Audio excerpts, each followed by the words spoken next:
Hello everyone.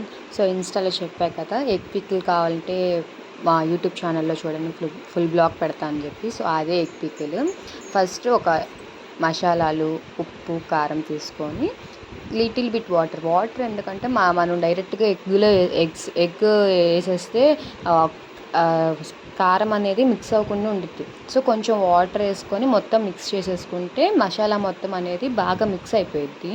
So ఇలా బాగా mix చేశాక ఎక్కువ వాటర్ పోయకూడదు, లిటిల్ బిట్ వాటర్ బాగా మిక్స్ చేసేసి ఒక 3 eggs బ్రేక్ చేసుకొని బాగా మిక్స్ చేయాలి.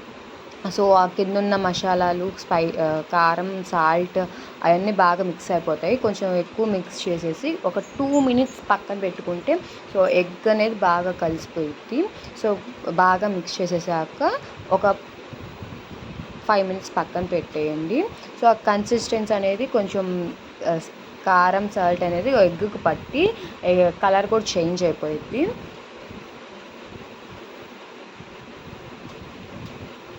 సో ఇది వచ్చేసరికి నా ఫుల్ బ్లాగ్, ఫస్ట్ టైం పెడుతున్నాను. అన్ని షార్ట్సే పెడుతున్నా. సో ఈసారి కొత్తగా ట్రై చేద్దామని చెప్పి ఫుల్ బ్లాగ్ పెడుతున్నాను.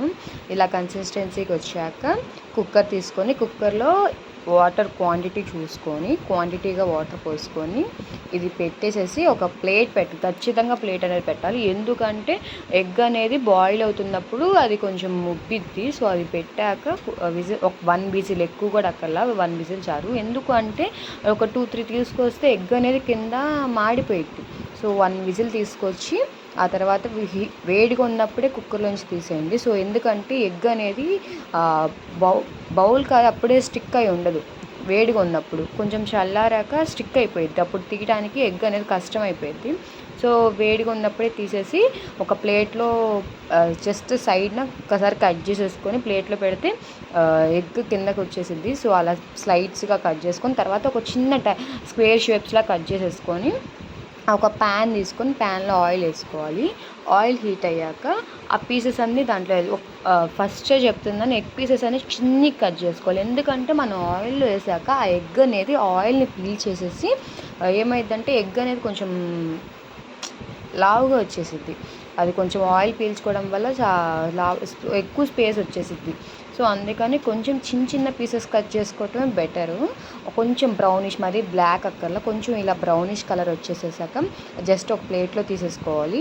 మళ్ళీ ఆయిల్ అంతా వేస్ట్ అయిపోయింది అది కూడా అనుకోక్కర్లా. ఎక్కువ ఆయిల్ కూడా దీనికి యూజ్ చేయాల్సిన అవసరం కూడా లేదు. సేమ్ అదే ఆయిల్ మీరు పికిల్లో పెట్టుకోవడానికి ఉంటుంది. ఎక్కువ ఆయిల్ కూడా అక్కర్లేదు. కొంచెం ఆయిల్ తీసేసుకొని ఇలా ప్లేట్లో వేసుకున్నాక సేమ్ అదే ఆయిల్లో ఒక 2-3 tablespoons ఆఫ్ అల్లం వెల్లుల్లి పేస్ట్. సో మేము ఇంట్లో ఎప్పుడు స్టోర్ చేసుకొని ఉంటాం, బయట నుంచి అస్సలు కొనుక్కురాము. సో అల్లం వెల్లుల్లి పేస్ట్ 2-3 tablespoons వేసి బాగా మిక్స్ చేయాలి. అప్పుడే అల్లం వెల్లుల్లి పేస్ట్ వేసిన వెంటనే మసాలాలు అస్సలు వేయకూడదు. ఎందుకంటే అల్లం వెల్లుల్లి పేస్ట్ కొంచెం పచ్చిగా ఉంటుంది. సో దాని ఫ్లేవర్ అనేది ఆయిల్కి పట్టాక కొంచెం అది బ్రౌనిష్ కలర్లోకి వచ్చాక పసుపు వేసి బాగా మిక్స్ చేసి ఇది వచ్చేసి మెంతుల పౌడర్. ఎందుకు మెంతుల పౌడర్ వచ్చేసరికి ఇది ఎగ్ పికిల్ కాబట్టి కొంచెం టేస్ట్ డిఫరెంట్గా ఉంటుంది, అది వేసుకుంటే బెటర్. అది వేసాక కొంచెం చికెన్ మసాలా, గరం మసాలా, కొంచెం స్పైసీగా ఉండాలి కాబట్టి కొంచెం ఎక్కువ కారం. పికిల్స్ అంటేనే ఆల్మోస్ట్ కారం ఎక్కువ ఉంటాయి.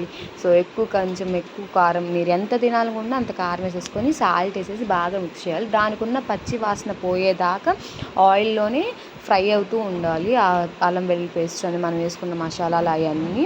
ఇది కొంచెం ఫ్రై అయ్యాక ఒక 2 minutes అలా వదిలేస్తే ఆ పైన మనకు వస్తున్న నొరగా అదంతా పోయి అయిపోయింది. తర్వాత ఆపేసేయాలి. స్టవ్ ఆన్లో ఉన్నప్పుడు అసలు ఎగ్ పీసెస్ దాంట్లో వేయకూడదు, ఆఫ్ చేసాకే వేసుకోవాలి. కారం కూడా ఆఫ్ చేసాకే వేయాలి, ముందు అసలు వేయకూడదు. టేస్ట్ అనేది డిఫరెంట్గా ఉండిద్ది. సో ఇదంతా అయిపోయాక మనం పక్కన పెట్టుకున్న ఎగ్ పీసెస్ని దాంట్లో వేసేసేసి బాగా మిక్స్ చేయాలి. కొంచెం ప్రెస్ చేస్తూ మిక్స్ చేయాలి. ఎందుకు అంటే మనం వేసుకున్న ఎగ్ పీసెస్కి మనం చేసుకున్న పికిల్ మసాలా అనేది పట్టాలి కాబట్టి కొంచెం ప్రెస్ చేసుకుంటూ ఎగ్ పీసెస్ వేసేసి కొంచెం బాగా తిప్పేసేయాలి. నాకంటే కొంచెం ఉప్పు కారం తగ్గిందని నేను సెకండ్ టైం వేసుకున్నా. మీకు ఎంత రుచికి ఎంత సరిపోతే అంత వేసుకోండి.